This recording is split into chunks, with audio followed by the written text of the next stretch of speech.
So, Pag ginanyan mo, siya, pwede bang magwawalis or magpa-plan siya? May gawin na gagawin. okay, meron po kayong ano, nagpa-check up po ba kayo? May mga, kailan po nyo nararamdaman yan? Siguro mga 1 month. 1 month na? Parang ano po, parang lagi. Okay. Discompression kasi yan. Kaya ko hinahanap ako yun ng mga check-up, baka sakaling mayroon kayong dalang ano. So, mas may i-avoid natin. Yan ganyan kasi, pagka ang pakiramdam nyo, ginanyan nyo, tapos parang may nakukompress, kailangan nyo stretch na. Yan nga, stretching nga. Ibig sabihin niya, may napipisat na sa ano, maring sa desiccation or sa central disc protrusion. Basta disc problem, yan ang ano niyan. Pero ang sagot dyan, stretching. cracking. Uso ka dito. Pangalawa ko lang. Sa bagay, dati, parang last year, parang mga, kumusta naman yung mga pinagbibira natin? Ito na lang po. Ito, yan, nakukuha natin yung mga sakit sa balakang. Siyempre, may trabaho tayo. Kumikilos tayo sa bahay. Kahit nga lang yung walis eh. Pagka magwawalis kayo, kung talagang adi kayo sa walis, lagyan nyo ng PVC. Talian mo ng ano, okay. Oo, kasi yung ganito, pagbalik mo ng ganyan, no? Pagpag-plansya siya. Ay, sakit na. Sign of aging. Minsan, ganyan. Kasi mayroon tayong tinatawag na degenerative change. Okay, pero kaya naman tanggalin yan. Basta pag nakaramdam kayo ng mga ilang araw at uncomfortable na, paayos nyo na agad. Kasi darating ang panahon, mas lalala pa yan. Kailangan yan, mawala agad. Tama na yung mga 1 linggong pagdurusa. Huwag yun ang patagalin ng mga... Medyo 1 buwan na yan. O katulad yan, medyo 1 buwan na. Same lang kami. Kung hindi ako pupunta, hindi rin siya pupunta. Para hindi ko maramdaman. Tinigilan mo. Tingnan mo, kahit pa paano nabawasan. Nabawasan siya. Compression nga yan. Kayang-kaya naman natin yan. Relax na. Okay, ikaw ang patagilid. Hindi na bumalik yung TMJ mo. Saka yung dito po. Sige, yan ang patagilid. Hindi nakukuha sa mga regular massage ko. Kailangan talaga. Tapos.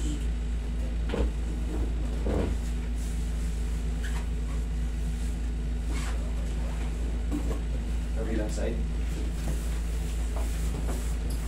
Meron kasi mga facet joint na hindi kagad nakakabalik. Yung iba, mga ano lang, mga spasm lang, kaya ng massage. Pero yung mga pagkilos natin, mga ganyan, nagbubuhat tayo ng bigat, uma-adjust yan. Puso ko konti dito lang. Yan, okay. Relax na.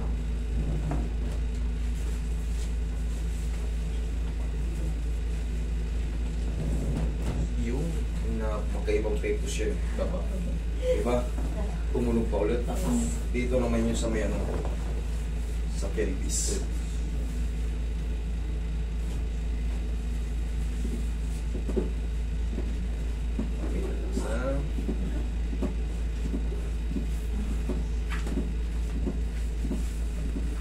Diba dati stress din dito mo? Yes. Okay.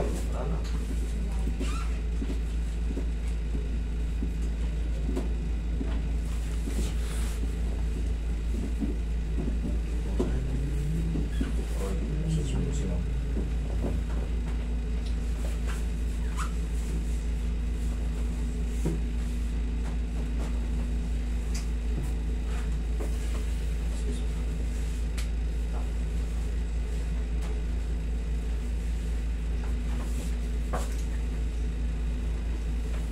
Makikita lang yung distance doon. Pag hindi marunong mag-interpret, kumbaga hindi kayang, kumbaga walang experience ano, baka hindi niya maano, hindi kaya ka ma'am.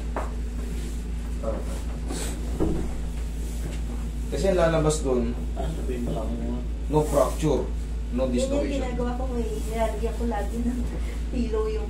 Mamaya tuturuan kita, stretching lang yan. Mamaya. Okay, relax lang. Okay, inhale. Exhale.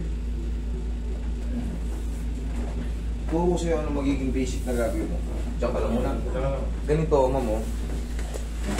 Pag kayo, siyempre, napakagod tayo sa trabaho. Para sumasat balakang. Ano mo lang? 1, Oh, pag ginawa mo yun, tignan mo, observa mo kung ano nangyari. Sige, upo ka.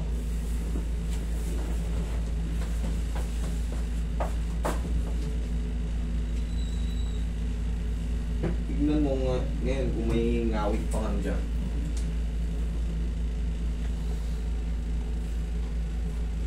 Bumili pa ako sa internet yung hinihigaan siya na gano'n. Parang nakagano'n. Lalong sumakit. Hindi yung totoo. Kasi parang gusto ko naka-stretch lagi yung ganito. Para magano'n daw yung likod niya. Hindi yung totoo. Ang pinaka-the best na niyan, pag ginan mo yung ano mo, yung overall naman, sasakitin yung mga dito mo, yan, mga yan. Kailangan kasi niyan, mild lang. Pero mas maganda pa rin yung adjustment. Pag lumagutok yung sisingaw kasi yung compression ng disc, mas the best yung ano. Siyate kaya ito natin. Pero mas maganda yung ganun, kung may fruit root ka na, no? Sa'yo hindi naman fruit root, yung ganda ng lining ng ano, may kanal. Yung iba kasi nakabukol eh. Pwede yun sa mga ano, naka-fruit root na yung spine. Ngayon sa'yo, tayo ka. Ganito lang yun, oh. Sige na. Yan, laksan mo konti. 1, kabila. Ganyan lang. Tapos, oh, upo ka. Pagkagising sa umaga, oh, ngayon, yumuko ka ng gano'n, tignan mo. Di ba? Eh, ang pabuti. Oo, tignan mo kung mga ngawit ka pa. Sa likod.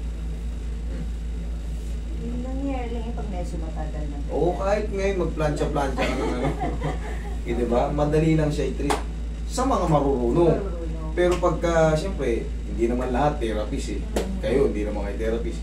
Hindi nyo alam. Pero, ang sikreto lang dyan, compression kasi yan eh. Ganun lang. Tutunog yan. Kada pag-isip natin, pag nakaramdam na tayo ng ganyan. Nalay. Tapos, haplos ng sariling pagmamahal. Haplosin mo ngayon ng pawir. Ganun-ganunin mo na yun. Ganun-ganunin mo na yung balakang mo. Yung mga, ito kasi yung nagpapatay ko sa atin. Itong muscle na yan. Lahat ng pag-stand natin dyan, kahit nga, minsan yan, tinutupag natin. Mahirap nga tumayo eh. Minsan. Haplosin mo lang ng pawir. Tapos ngayon, huwag ka lang malilibot eh. Ah, Okay? Alam mo na yan. Okay? Sige, thank you.